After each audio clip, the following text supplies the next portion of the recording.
그때의 성소가 정결하게 함을 입으리라, 이런 제목으로 다니엘서 강의를 이어가겠습니다. 다니엘서 2장에서는 세상에 등장하게 될 모든 패권 국가들을 느부갓네살의 꿈속에 등장한 금신상을 통해서 상징적으로 보여주었습니다. 7장으로 들어와서는 패권 국가들의 잔인함과 그리고 그들의 포악함을 흉악한 네 짐승으로 역시 상징적으로 나타내는 것을 볼 수 있었습니다. 이어지는 8장에서는 7장에서 보여준 묵시의 한 부분이 역사적으로 더 확대되고 구체적으로 부연되어서 묘사되어 있는 것을 확인하게 됩니다.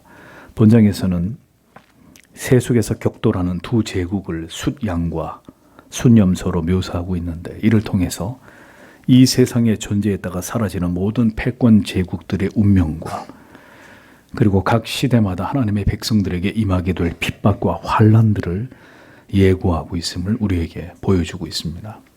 다니엘서 8장의 새로운 묵시를 통해서 하나님께서 이 시대를 살아가는 우리들에게 계속해서 말씀하고 계시는 또 다른 메시지는 무엇인지 오늘도 성경을 통해서 그것을 생각해 보도록 하겠습니다. 1절에서 4절을 다시 보십시오. 벨사살 왕의 통치 3년에 이상이 내게 나타났다. 나는 다니엘이다. 처음에 내게 나타난 후에 그리고 내가 이상 중에 보았다. 그리고 내가 볼 때에 그것이 있었다. 그리고 나는 엘람 지방에 있는 수산성에 그리고 내가 이상 중에 보았다. 그리고 나는 을레 강가에 있었다. 그리고 내가 내 눈들을 들었다. 그리고 내가 보았다. 그런데 보라, 강 앞에 한 숫양이 서 있다. 그리고 그것에게 두 뿔이 있다. 그리고 그 두 뿔은 높고 그 하나는 다른 것보다 높다. 그리고 높은 것은 뒤에 자란 것이다. 내가 바다 쪽과 북쪽과 남쪽으로 받는 숫양을 보았다. 그리고 모든 짐승들은 그것 앞에 서 있지 못한다. 그리고 그것의 손으로부터 구할 자가 없다. 그리고 그것은 그것의 뜻대로 행한다. 그리고 그것은 크게 된다. 이렇게 기록되어 있습니다. 벨사살이 왕이 되던 해에 다니엘은 첫 번째 묵시를 받았고, 다시 시간이 흘러 벨사살이 즉위한 지 3년이 되던 해에 다니엘은 두 번째 묵시를 받게 됩니다. 첫 번째 묵시가 임박한 바벨론 제국의 멸망과 이어 등장하는 패권 국가들의 연이은 종말과 그리고 영원한 하나님의 나라에 대한 포괄적인 예언이었다면, 두 번째 환상은 바벨론 제국 이후에 메데와 파사 제국과 뒤를 이은 헬라 제국의 셀류쿠스 왕조의 안티오쿠스 에피파네스 4세에 대한 이런 예언이 계속해서 이어지고 있는 것을 볼 수 있습니다. 이 묵시는 다니엘 시대에서 그리 머지않은 시대에 일어날 일들에 대한 예언이었지만, 단지 성경은 그것만을 우리에게 말씀하고자 함이 아니라 세상에서 진행되어가는 모든 역사 속에서 일하시는 하나님과 그 하나님께서 모든 역사를 어떤 궁극적인 방향으로 주도하시고 섭리해 나아가시는지를 우리에게 보여주고 있는 것입니다. 우리 또한 역사의 한 점과 같은 짧은 시간을 살다가 이슬처럼 사라져버릴 존재들이나 이 세상을 지나가는 동안 그 역사의 흐름을 신자가 어떻게 이해하고 바라보아야 하며 우리가 어떤 소망을 굳게 붙들고 오늘을 이겨나가야 하는지 성경은 우리에게 바로 그것을 말씀하고자 함을 염두에 두고 오늘도 이 말씀을 살펴보아야 하리라고 믿습니다. 다니엘은 첫 번째 묵시를 받고 나서 2년이 지난 후에 다시 하나님께로부터 묵시를 받았습니다. 역사를 주관하고 계시는 하나님을 성경은 이렇게 다니엘이 받은 묵시를 통해서 선명하게 그것을 우리들에게도 말씀하고 있는 것입니다.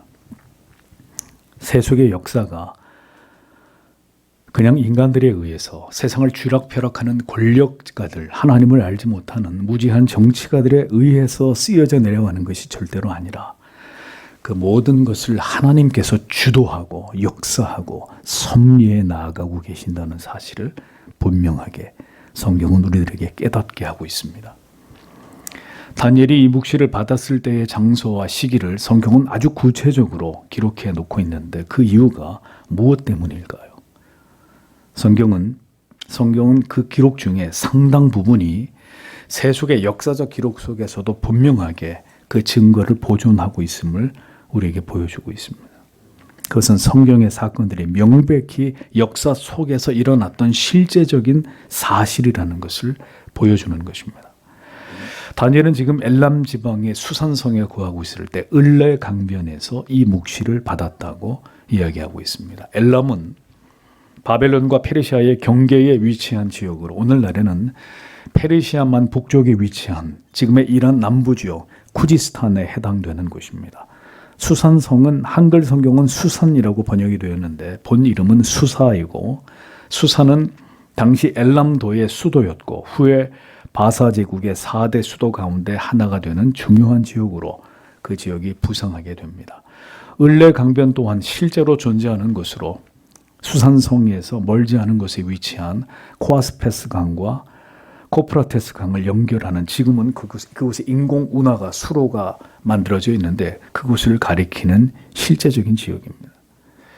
이 장소가 다니엘이 받은 이상 속에 등장한 지역인지 아니면 다니엘이 이곳에서 묵시를 받았다는 이야기인지 이 부분에 대해서는 정확치가 않습니다. 그러나 그것은 중요한 내용이 아닐 것입니다. 문제는 이 지역은 지금도 여전히 존재하고 있는 곳이라는 점을 통해서 성경의 기록은 허구가, 인간이 지어낸 허구가 아니라 역사적 사실이라는 점을 우리가 유념할 필요가 있을 것입니다. 다니엘이 본 이 묵시는 그 묵시 속에 처음으로 등장하는 장면이 나오는데 그것은 두 뿔을 가진 수양의 모습을 그가 본 것입니다. 그런데 이 양이 두 뿔을 가지고 있었는데 한쪽 뿔의 길이가 다른 한쪽보다 더 길었다고 했습니다. 더 긴 뿔은 나중에 나온 뿔이다라고 구체적으로 설명을 덧붙입니다. 이 두 뿔은 20절에 가브리엘 천사의 해석을 통해 보듯이 바로 메대와 바사 제국을 상징하는 것이었습니다. 두 뿔 가운데 뒤늦게 나온 더 큰 뿔은 메대보다 더 강성했던 파사, 즉 페르시아 제국을 상징하는 것이었습니다. 다니엘이 본 이 수양이 서북 남쪽을 향해서 들이받고 있었는데 이 숫양을 이길 짐승이 하나도 없고 이 숫양은 자기가 원하는 대로 무엇에도 방해를 받지 않고 그렇게 저돌적으로 행했고 자기의 강력한 힘을 스스로 그렇게 뽐내고 있었다, 이렇게 기록되어 있습니다. 수양이 서북 남을 들이받았다고 했는데 서는 바벨론을 비롯한 리디아, 이오니아, 트라케, 마게도냐를 의미하는 것으로 볼 수 있고, 북은 당시 코카서스 산맥, 카스피 지역과 또 카스피의 동쪽에 스키타이족이 거주하는 지역과 아랄해에 이르는 옥서스를 의미하는 것이고, 남은 바벨론 제국의 남부로 네게부 광야와 넓게는 애굽, 에티오피아 지역을 의미하는데 이 모든 지역이 모두 페르시아 제국의 정복지가 될 것을 성경이 예언하고 있었던 것입니다. 이 세 방향의 모든 나라와 지역들을 뿔로 들이받았다는 것은 이 나라들을 모두 무력으로 점령하게 됨을 뜻하는 것입니다.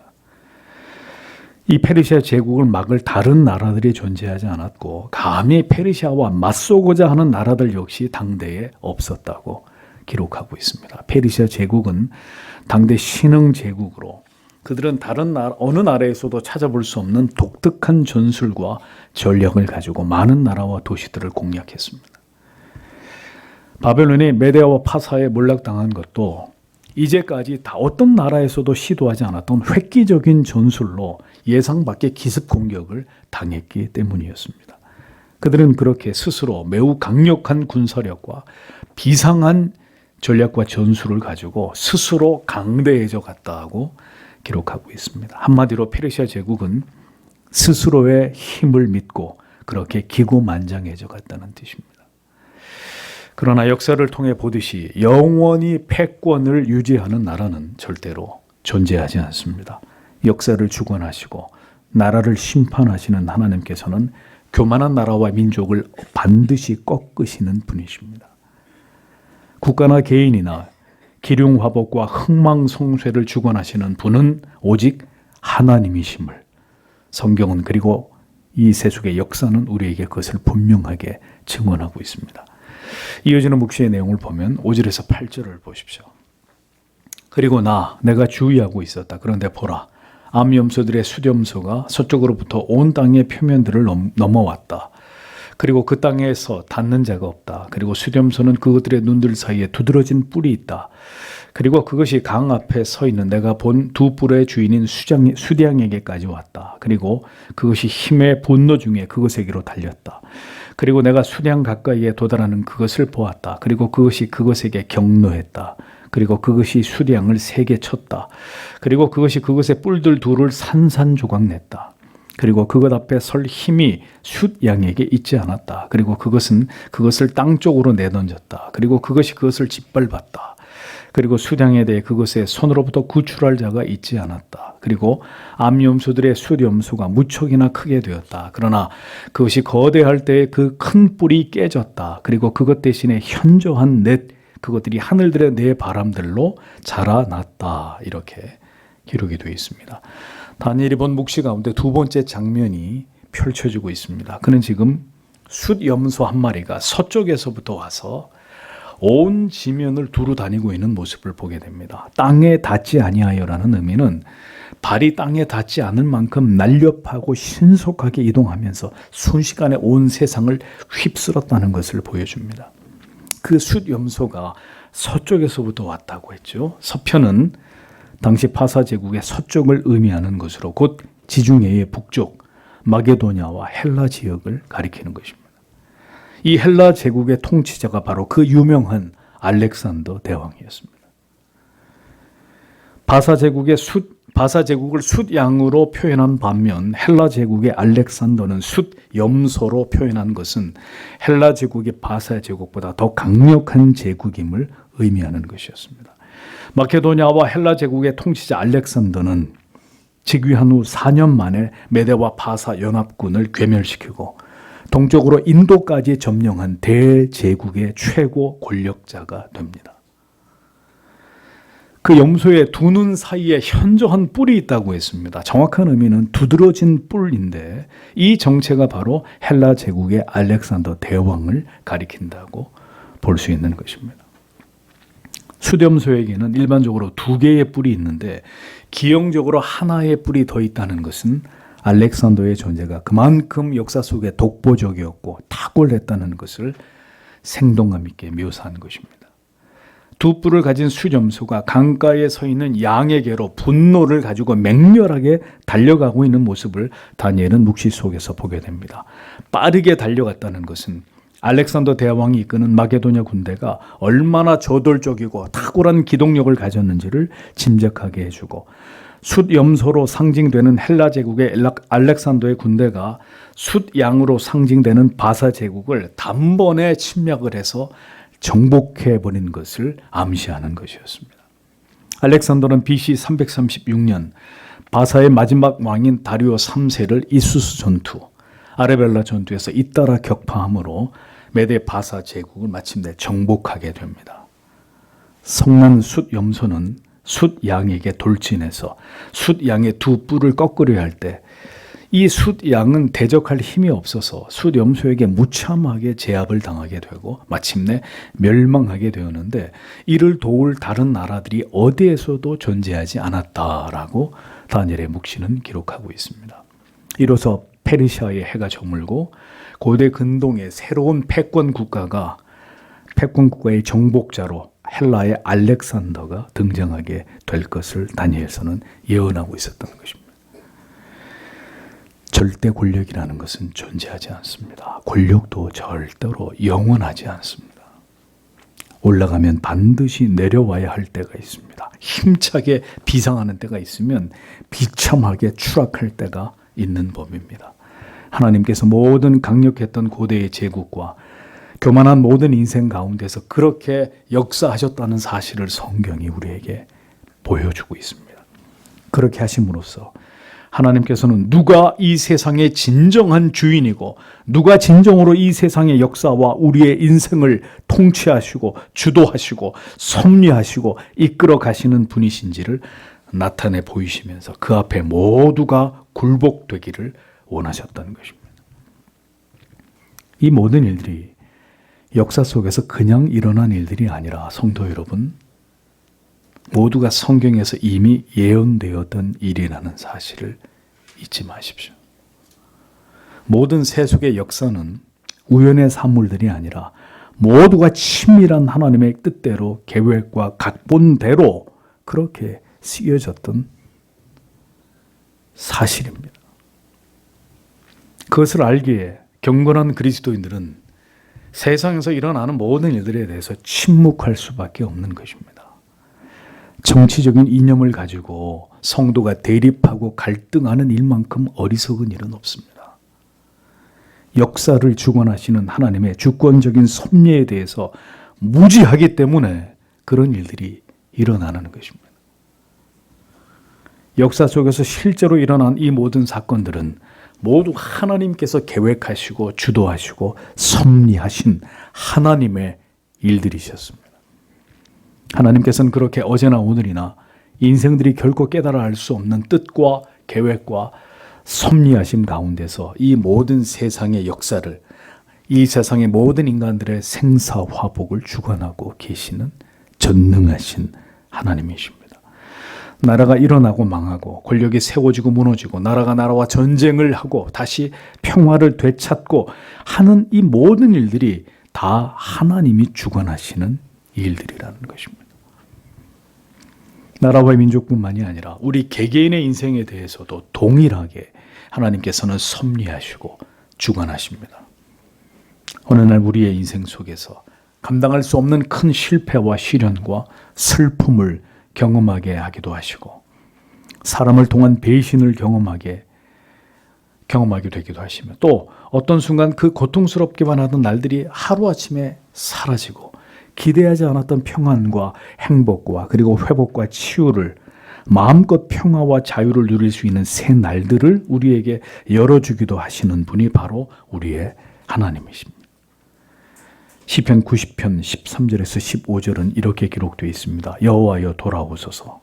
언제까지니까 주의 종들을 긍휼히 여기소서. 아침에 주의 인자로 우리를 만족해 하사 우리 평생에 즐겁고 기쁘게 하소서. 우리를 곤고케 하신 날수대로와 우리의 화를 당한 연수대로 기쁘게 하소서라고 기록되어 있습니다. 오직 하나님께서만 우리를 곤고하게 하기도 하시고 우리를 즐겁고 기쁘게도 하실 수 있는 우리의 주관자가 되시는 분이라는 것을 성도는 믿어야 합니다. 사람의 힘과 노력으로 사람이 어떻게 행함으로 인해서 되어질 일들이 아니라는 것입니다. 전도서 7장 13절에서 14절은 하나님의 행하시는 일을 보라. 하나님이 굽게 하시는 것을 누가 능히 곧게 하겠느냐. 형통한 날에는 기뻐하고 곤고한 날에는 생각하라. 하나님이 이 두 가지를 병행하게 하사 사람으로 그 장래의 일을 능히 헤아려 알지 못하게 하셨느니라. 이렇게 기록했습니다. 굽게 했다가 다시 곧게 하시는 이 모든 일들을 형통하게도 했다가 곤고하게도 하시는 이 모든 일들을 하나님이 행하신다. 인생들 가운데서 하나님이 역사하신다라고 성경은 분명히 우리들에게 말씀하고 있습니다. 성도 여러분, 그러므로 오늘도 하나님의 주권과 권능 앞에 복종하는 자들이 되십시오. 내 힘으로, 내 노력으로 내 인생을, 우리의 자녀들의 삶을 더 행복하게 할 수 없다는 것을 인정하십시오. 오직 모든 것을 하나님께 맡겨야 합니다. 그것이 바로 하나님이 원하시는 믿음입니다. 내 인생을 내 계획대로 내가 주도하려고 하면 엉킨 실타래처럼 점점 더 꼬이게 되어 있습니다. 내 힘으로 어찌할 수 없는 그 모든 문제들을 모두 하나님의 손 위에 올려놓아야 합니다. 그렇게 오직 하나님만 바라보게 하시기 위해서 오늘도 인생을 지나가는 동안 내 힘으로 할 수 있는 일보다는 해결될 수 있는 그런 문제들보다는 도저히 내 힘으로 해결할 수 없는 이런 문제들 앞에 우리를 세워두시는 때가 더 많다는 것을 우리는 알아야 합니다. 하나님께서 써내려가시는 역사를 우리는 예의주시하면서 이 모든 일들을 통해서 하나님이 우리에게 지금 무엇을 말씀하고 계시는지를 깨닫는 일에 우리의 모든 영적인 지각을 곤두세워야 합니다. 지금 이 세계에서 일어나는 모든 일들 또한 그러한 관점에서 바라보고 이 모든 일들을 통해서 우리들에게 무엇을 하나님이 경고하고 계시고 어떤 메시지를 듣게 하고 계시는지를 우리는 깨닫고자 해야 합니다. 오직 하나님의 사람들만 성경의 진리와 시대의 벽보를 통해 말씀하고 계시는 하나님의 계시를 볼 수 있고 들을 수 있습니다. 하나님의 사람 다니엘처럼 말입니다. 그렇게 막강해 보이던 정복자 알렉산더도 마침내 하나님의 섭리 가운데 33살의 젊은 나이에 역사의 무대에서 하루아침에 퇴장하게 됩니다. 숫 양을 무참하게 짓밟은 숫 염소는 자 이제 어떤 미래를 맞이하게 되는지 이어지는 묵시의 내용을 보겠습니다. 8절에 숫 염소가 온 세계를 정복하여 스스로 그 막강함을 뽐내고 있을 때 그 큰 뿔이 마침내 꺾이게 되고 현저한 뿔 넷이 하늘 사방을 향하여 났다 이렇게 기록되어 있습니다. 숫 염소 즉 헬라 제국이 가장 번성하고 흥왕할 무렵에 이 큰 뿔이 꺾이게 됐다라고 예언합니다. 그 큰 뿔이란 바로 알렉산더 대왕을 가리키는 것이죠. 고대 근동의 작은 나라 마게도냐에서 시작된 정복 전쟁은 알렉산더에 의해서 전 유럽과 인도까지 대제국을 건설하기에 이릅니다. 그러나 그 제국이 가장 강성하고 거대해졌을 때 그 뿔이 산산조각이 나게 되었다 성경이 기록합니다. 알렉산더 대왕의 권력이 정점에 있을 때 그는 정복전쟁을 마치고 귀국을 하던 중에 BC 323년 33살에 이른 나이에 돌연 열병으로 인해서 죽음을 맞이하게 됩니다. 영원할 것 같았던 대제국의 권세와 위대한 정복자 알렉산더의 영광이 하루아침에 다 사라지게 된 것입니다. 권력과 그 영광은 언제나 이렇게 허무한 것입니다. 하나님께서는 알렉산더를 그렇게 강력했던 정복자를 하루아침에 이 세상에서 사라지게 만드셨습니다. 사악한 헤롯도 하나님께 영광을 돌리지 않고 어리석게도 자기를 자랑하다가 하나님이 그를 치시자 벌레가 먹어서 하루아침에 죽음에 이르게 되지 않았습니까? 그 누구도 하나님께 돌려야 될 영광을 이 땅에서 차지할 수 없음을 우리는 기억해야 합니다. 생명을 주신 분께서 그 생명을 다시 거두고자 하실 때는 누구도 그 명을 거스릴 수 없다는 것을 성도 여러분 잊어버리지 마십시오. 이 땅에서 자기 자신이 제일인 듯 스스로를 높이고 자랑하고 자기를 사랑하고 집착할 때 하나님이 오늘이라도 그가 가진 모든 것을 빼앗아 가시고 마침내 그 인생을 거두어 가신다면 결국 하루아침에 허무하게 한 줌의 죄로 돌아갈 수밖에 없는 것이 인생이라는 것을 우리는 똑똑히 기억해야 합니다. 당대 세계 최고의 정복자가 그렇게 허무하게 이른 나이에 죽임을 당하게 된 일은 모든 이들에게 지워지지 않는 강력한 메시지가 되었을 것입니다. 모든 권력과 부와 명예와 생명의 그 주관자는 오직 여호와 하나님 뿐이심을 우리는 믿어야 합니다. 내가 나를 절대로 지킬 수 없다는 사실을 인정하십시오. 우리의 힘으로 지켜낼 수 있고 보존할 수 있는 것은 아무것도 존재하지 않습니다. 모든 것이 하나님께로부터 말미암았고 하나님에 의해서 존재하고 모두 결국은 하나님께로 다시 되돌아가게 되어 있다는 것을 우리는 너무 늦기 전에 깨달아야 할 것입니다. 이 큰 뿔이 꺾이고 난 이후에 현저한 뿔 넷이 하늘의 네 바람들을 향해서 일어나게 되었다. 이렇게 기록되어 있습니다. 현저한 뿔 넷이란 알렉산더 대왕이 죽고 난 이후에 그의 헬라 제국이 네 나라로 분열됨을 의미하는 것입니다. 알렉산더의 두 아들은 권력 투쟁 중에 모두 암살을 당하게 되고 결국 그가 죽은 지 22년 후에 헬라 제국은 그의 신복 장군들이었던 셀류쿠스, 톨레미, 카산더, 리시마쿠스에 의해서 북부 시리아와 메소포타미아의 동방 지역과 남부 시리아, 팔레스타인, 애굽 지역, 마게도냐와 그리스 그리고 소아시아로 쪼개어져서 네 개의 나라들로 통치되기에 이릅니다. 네 뿔이 하늘 사방을 향해 났더라.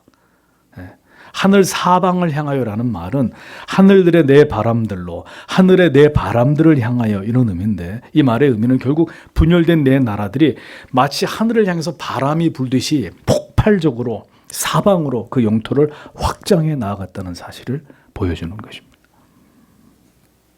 다시 말씀드리지만 다니엘이 묵시를 통해 본 성경의 이 기록은 성경이 지어낸 허구가 아니라 여러분들이 조금만 역사를 공부해 고대의 근동 지역의 역사를 공부해 보셔도, 중간사를 공부해 보셔도 충분히 알 수 있는 내용입니다. 이래도 성경의 기록이 허구이고 하나님의 존재하심이 거짓이라고 여기는 것은 자기 존재 자체를 부정하는 것만큼이나 어리석은 일입니다. 반복해서 말씀드리지만 성경은 하나님에 의해서 이 모든 역사들이 쓰여졌고 세상의 모든 역사를 하나님이 통치하시고 섭리하시고 지배하고 계신다는 것을 우리에게 선명하게 보여주고 있습니다. 역사의 주인은 한낱 인간 따위가 아니라 전능하신 하나님이시라는 것을 우리에게 분명하게 말씀하고 있는 것입니다. 9절에서 12절을 보겠습니다. 그리고 그것들 중에 하나로부터 한 뿔이 작은 것으로부터 나왔다. 그리고 그것은 남쪽으로, 그리고 동쪽으로, 그리고 아름다움으로 탁월하게 자랐다. 그리고 그것은 하늘들의 군대까지 자랐다. 그리고 그것은 그 군대로부터와 그 별들로부터 땅 쪽으로 떨어졌다. 그리고 그것은 그것들을 짓밟았다. 그리고 그 군대의 주제에게까지 그것이 자라났다. 그리고 그것으로부터 상번제가 올려졌다. 그리고 그분의 거룩한 장소가 끝났다. 그리고 무리가 사 중에 상번제 위에 주어졌다. 그리고 그것은 진리를 땅에 내던진다. 그리고 그것은 행한다.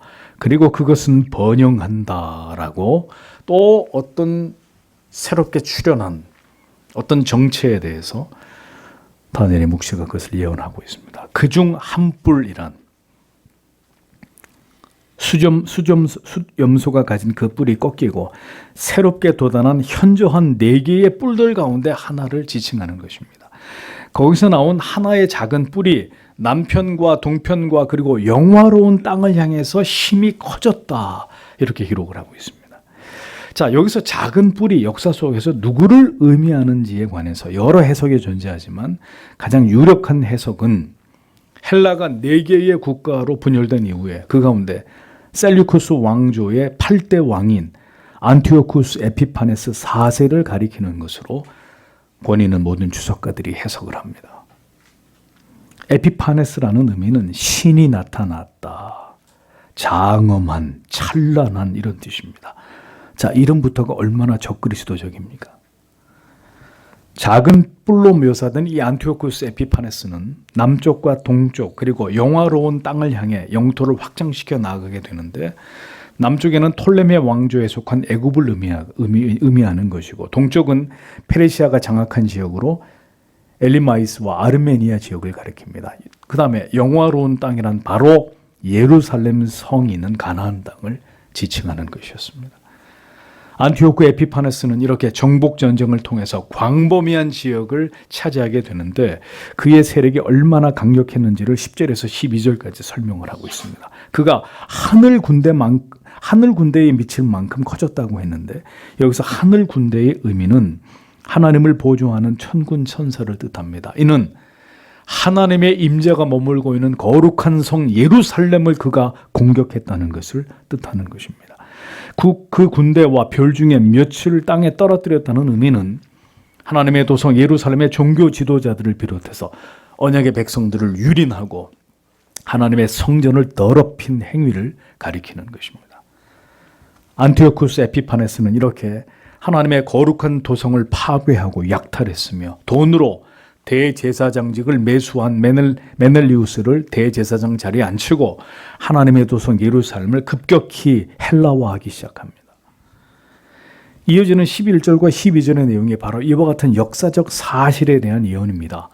군대의 주제란 바로 하나님을 의미하는데 하나님을 대적해서 하나님께 매일 드리는 제사를 안티오쿠스 에피파네스가 폐지를 시켜버리고 성전을 철저하게 파괴시켜버립니다. 안티오쿠스는 예루살렘 성전의 금제단, 금촛대, 기명들, 전설병, 상 등을 모두 다 파괴하고 성전의 금장식을 모두 다 벗겨냈습니다. 그 후에 다시 예루살렘으로 가서 많은 이스라엘 백성들을 죽였고 전리품들을 불태웠고 성전의 모든 벽을 다 허물어 버렸습니다. 예루살렘은 완전히 파괴됐고 황폐하게 되었습니다. 그는 예루살렘 성소를 제우스의 신전으로 만들어서 신당과 제단을 세우고 심지어 부정한 짐승인 돼지의 피를 성소에 뿌리고 돼지를 불태워서 제사를 드리게 만드는 신성모독의 극치를 보여주게 됩니다.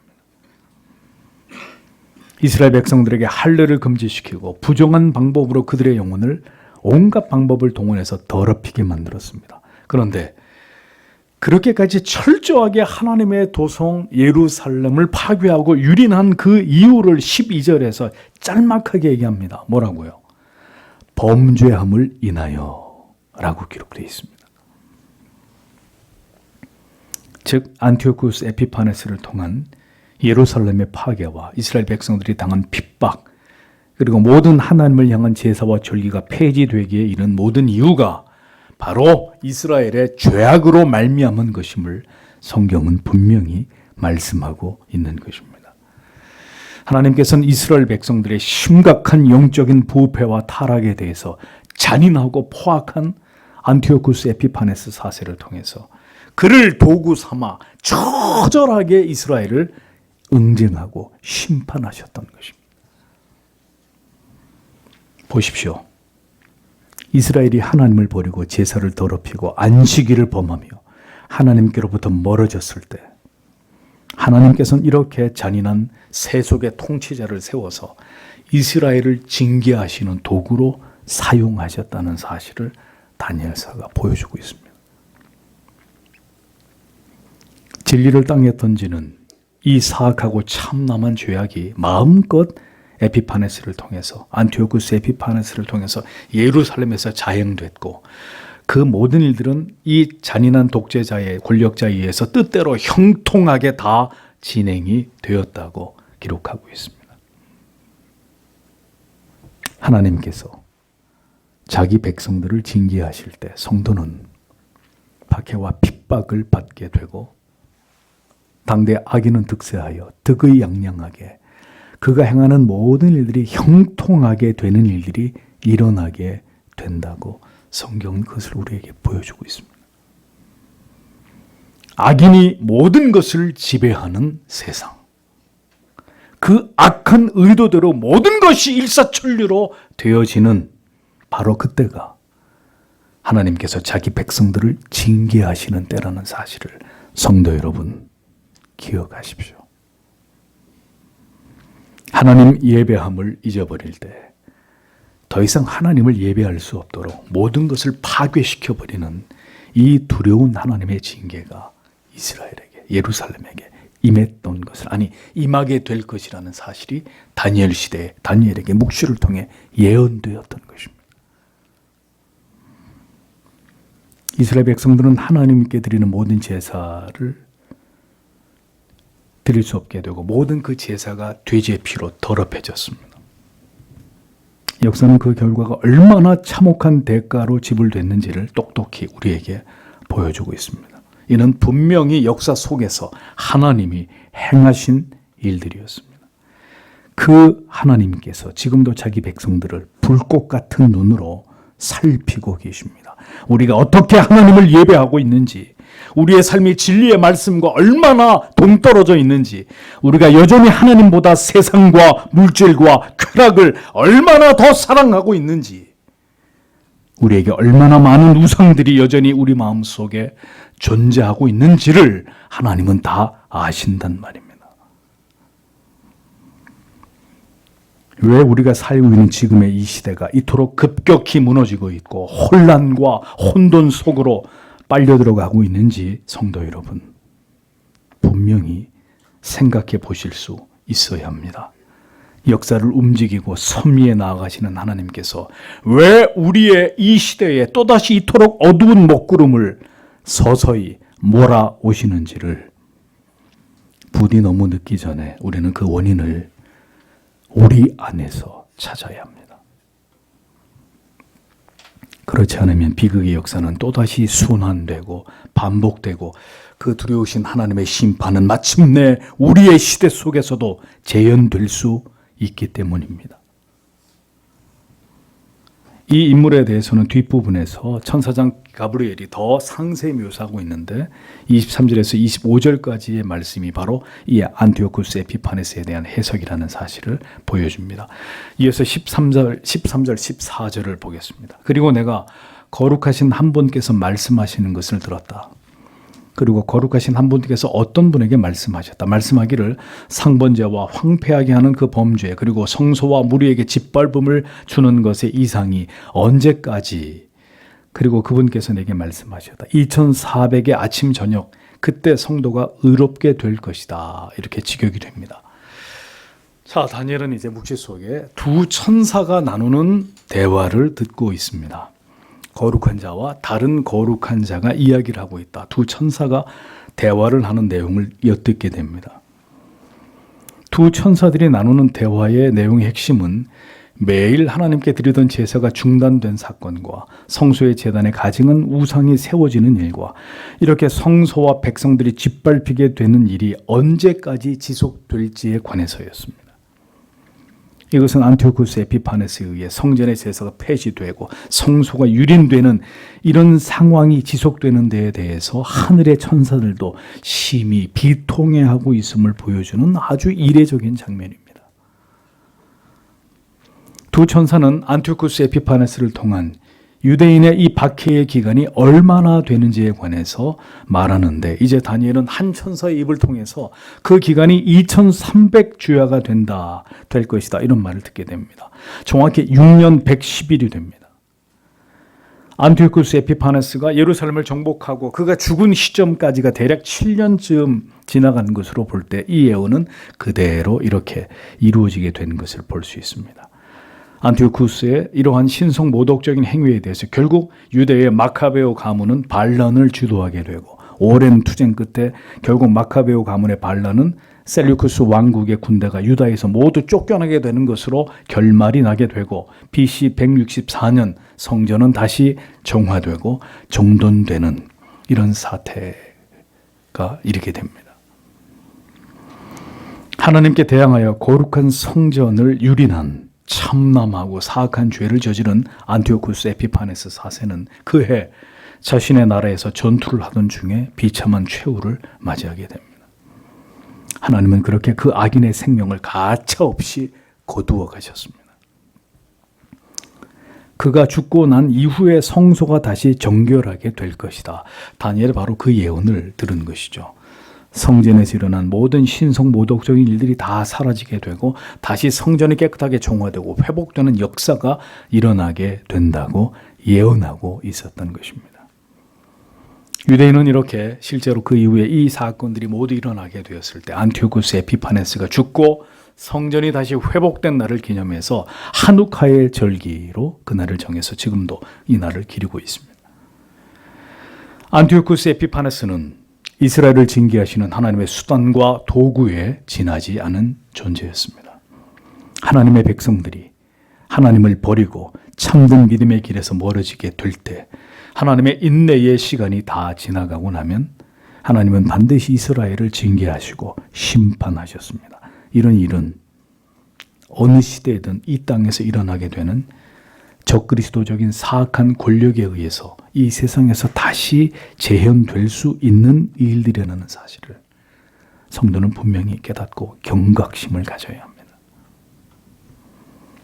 하나님의 인내의 시간이 다 되고 교회와 성도가 돌이켜 회개하지 않을 때 하나님께서는 다시 가혹한 핍박과 환난으로 우리를 몰아넣어 뼈를 깎는 고통 속에서 우리가 하나님을 버리고 바른 믿음에서 멀어진 것에 대해서 회개케 하실 수 있다는 것을 우리는 똑똑히 기억해야 합니다.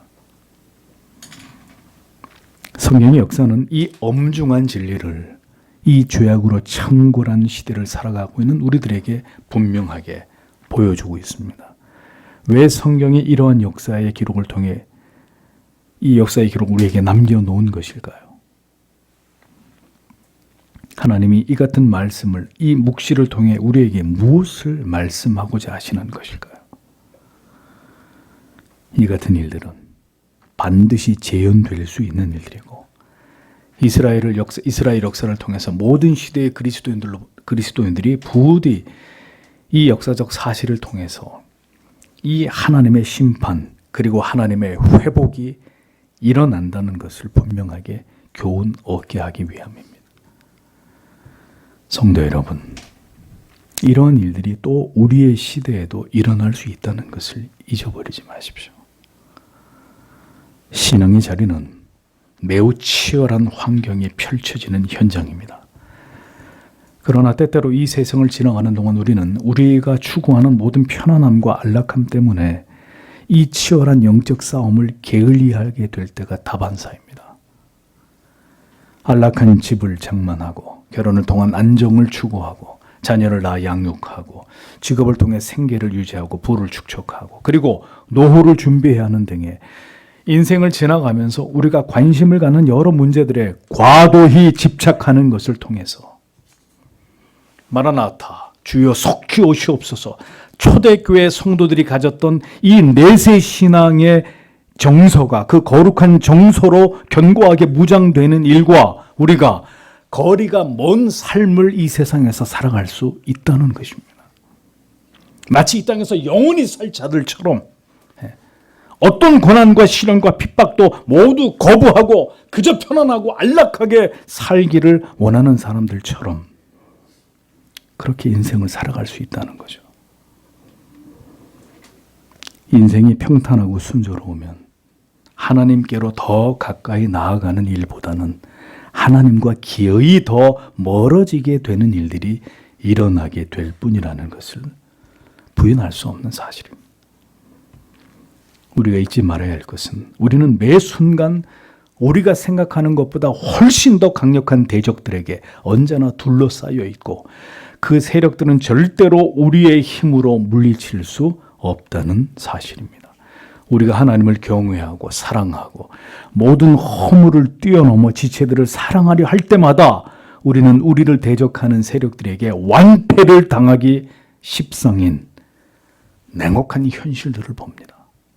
아무것도 할 수 없는 우리 힘으로.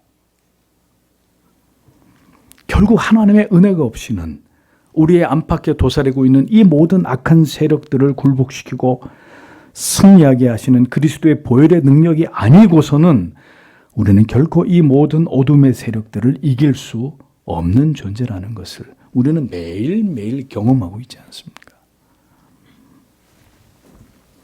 경건한 그리스도인이 되기 위해 진력하고 세상을 멀리하고 언제나 말씀과 기도를 통해 하나님의 도우심과 은혜를 공급받기 위해 평생을 하나님을 찾고 구하지 않으면 안 되는 이유가 여기에 있는 것입니다. 여러분이 이렇게 하나님을 붙들고 있는 것이 아니라면 그것은 하나님이 원하시는 신앙의 모습이 아니라는 거죠.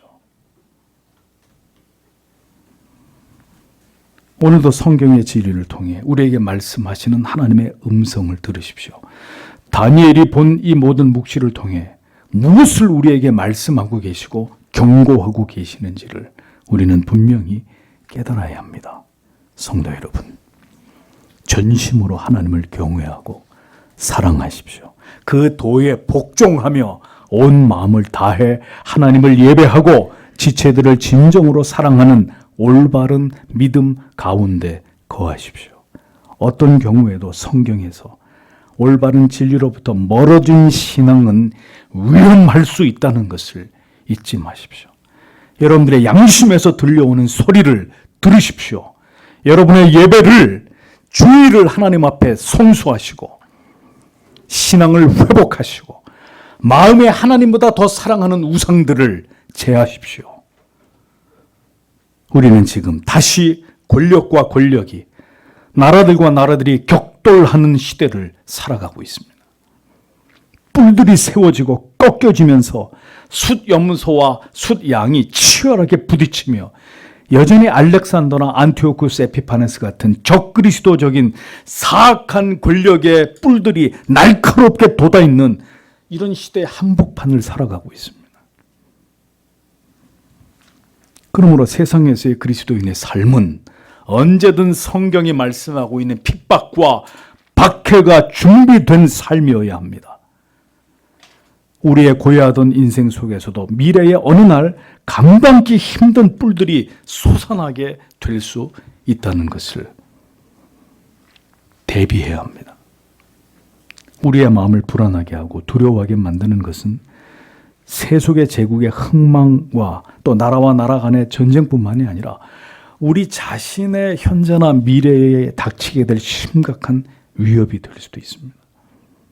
어느 날 암이 발견되어 건강에 심각한 적신호가 켜질 수 있고 모두 장성한 자녀들이 집을 떠나 고독과 허전함과 싸우게 될 날이 찾아올 수도 있습니다. 아프거나 연로하신 가족을 돌봐야 하고 어떤 어려운 상황 때문에 단 하루도 감당하기 힘든 이런 힘겨운 날들을 보내야 되는 일들이 지루하게 계속될 수도 있습니다. 믿음이 연약할 때 우리는 우울증이나 절망, 자기 연민과도 씨름해야 되고 심지어 자살에 대한 충동까지도 싸워야 되는 이런 일들이 생길지도 모릅니다. 극심한 고통을 겪으며 감당하기 힘든 정신적인 고통과 육체적인 괴로움을 이겨나가야 할 때도 여러분들의 인생 가운데 찾아올지 모릅니다. 그러나 성도 여러분, 우리가 분명히 기억해야 할 것은 마침내 모든 뿔들을 꺾으시는 하나님께서 오늘도 우리와 함께 하신다는 것입니다. 우리가 감당할 수 없는 모든 문제들조차도 실상은 하나님의 주권적인 섭리와 뜻 가운데 우리의 삶 속에 일어나는 일들이라는 것을 우리는 믿어야 합니다. 하나님이 세우신 뿔들이라면 하나님이 그 모든 뿔들을 꺾어 버리실 것입니다. 우리는 이 진리를 믿어야 합니다. 그리고 견고하게 하나님만을 바라보아야 할 것입니다.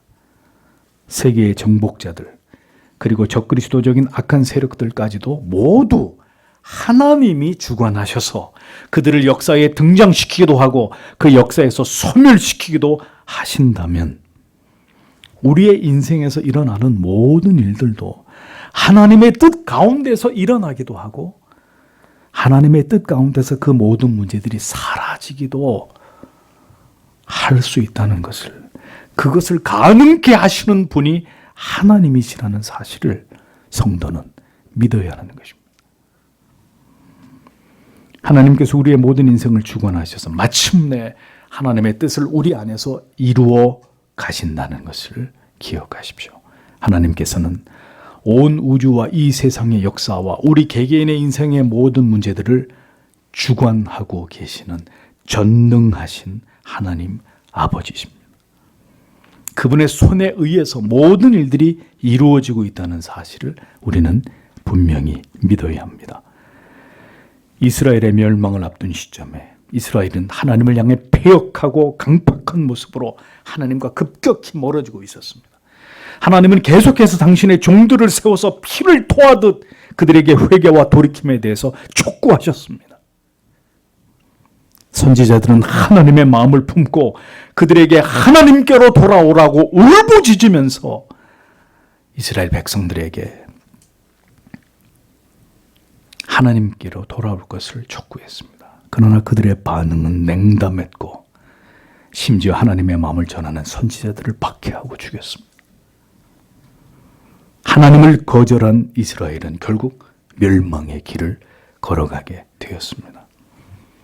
이러한 일들이 오늘 우리에게도 반복되어서는 안 될 것입니다. 진리를 거역하지 마십시오. 자기를 부인하고 십자가를 지고 주님을 쫓아가는 성도들이 되십시오. 여러분에게 지금 중요한 가치가 무엇입니까? 여러분의 자존심입니까? 여러분의 돈입니까? 여러분들의 명예입니까? 하나님을 배울 준비가 되어 있으십니까? 역사의 주권자이신 하나님이심을 기억하십시오. 모든 것은 우연의 산물이 아니라 하나님의 뜻과 섭리와 계획대로 한치의 오차도 없이 그렇게 되어짐을 믿고 그 하나님의 주권적인 통치 아래서 오직 하나님만을 신뢰하는 믿음이 오늘도 우리에게 필요한 것입니다. 인생에서 마주하게 되는 모든 일들은 우리가 그 하나님을 절대적으로 신뢰하는 하나님의 사람들이 되게 하기 위한 하나님의 뜻 가운데서 일어나는 모든 일들입니다. 우리에게 믿음을 불어넣게 하시기 위한 하나님의 섭리의 과정들입니다. 그 과정이 우리에게 너무나 힘들고 고통스럽고 괴로움이 몰려오고 슬픔이 될 수 있겠지만, 그러나 인생은 이 하나님의 열심이 아니면 절대로 우리의 힘으로 하나님의 거룩한 사람들로 변화될 수 없는 존재들에 지나지 않다는 것을 우리에게 보여주고 있는 것입니다. 오직 하나님의 은혜로 여전히 이 세상에 살고 있는 자기 백성들 속에서 그들을 그리스도의 사람으로 변화시켜 나아가는 그 모든 일들을 성실하게 이루어가고 계시는 분이 살아계신 여호와 하나님 아버지십니다. 그러므로 성도 여러분, 오늘도 예수 그리스도의 십자가만을 붙드십시오. 제발 자기 연민에서 벗어나고 자기의 고집과 어리석은 인간의 생각에서 벗어나서 우리를 구원으로 불러주신 하나님의 거룩한 뜻을 바라보십시오. 인생을 향하신 하나님의 목적이 무엇인지를 발견하고 이해하기 위해 노력하십시오. 그래야 여러분에게 영원한 세상이 열리게 될 것입니다. 마침내 진리 안에서 참된 자유와 평안과 안식을 얻게 되실 것입니다. 성소가 다시 정결하게 되었듯이 오늘도 아들의 피로 우리를 정결케 씻어 우리를 부르신 이유는 이 모든 일을 행하신 그 하나님 아버지를 우리가 전심으로 예배하고 모든 영광을 하나님께 돌리는 삶을 이 땅에서 우리가, 저와 여러분이 살아가게 하기 위함이라는 사실을 잊어버리지 마십시오. 왜 아직도 여러분에게 이 하나님을 예배하고 이 하나님께 영광을 돌리고 이 하나님의 법도와 계명을 지키는 것이 가장 우선이 되지 않고 있습니까? 뭘 위해서 사시는 겁니까?